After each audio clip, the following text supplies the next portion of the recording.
34.8 million Americans are living with diabetes, according to the CDC, and with small changes and increased awareness, you can take control of your health, and in many cases, preventing developing the chronic condition.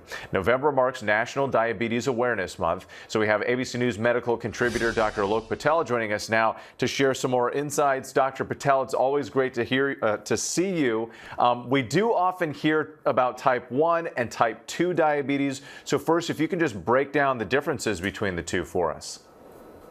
Totally, Whit. You know, when you hear the term diabetes, this is referring to the body having trouble controlling levels of blood sugar, blood glucose. And this usually is a result from insulin, the hormone that regulates glucose, not working properly. Type 1 diabetes is an autoimmune condition, so the body's not making insulin. And then type 2 diabetes is when you have insulin resistance. The body makes it, cells can't use it.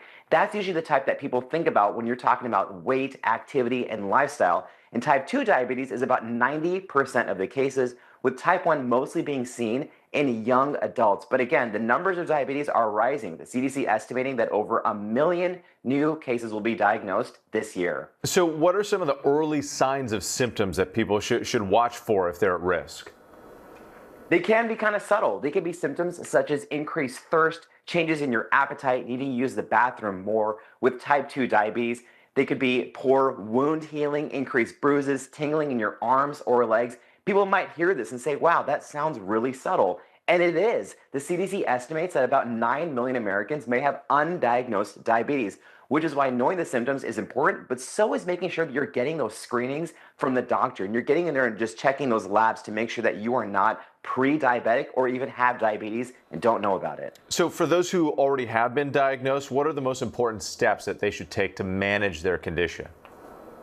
Depending on the type of diabetes you have, following those doctor orders, if you need to be taking insulin, if you need to manage your lifestyle, your diet, you need to be tracking your carbohydrates, these are all extremely important things to measure. But I also want to emphasize how important it is to make sure that you're moving, you're getting exercise, and you're following good dietary habits. Low on the refined carbohydrates and unhealthy fats, high on fiber, protein, and healthy fats. And also with type 2 diabetes, especially given how many lifestyle complications there can be, getting those regular checkups, looking at your kidney health, your vision, getting those A1C or blood sugar checks every few months are also critically important to make sure that you are on track. Yeah, so such an emphasis on prevention here. So what's one simple thing that people can do today to improve their health and lower their risk of developing diabetes?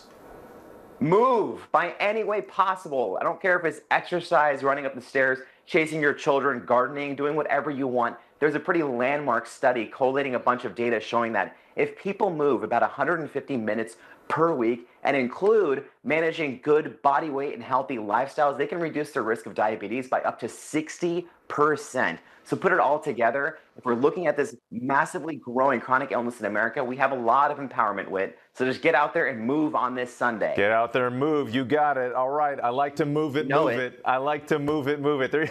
I knew you would dance for me. You always do. Dr. Patel. I'm going to. I mean, you started singing. You started singing. What do you want me to do? Impromptu. Hey, it's the stream. Anything goes here, right? Thank you, Doc.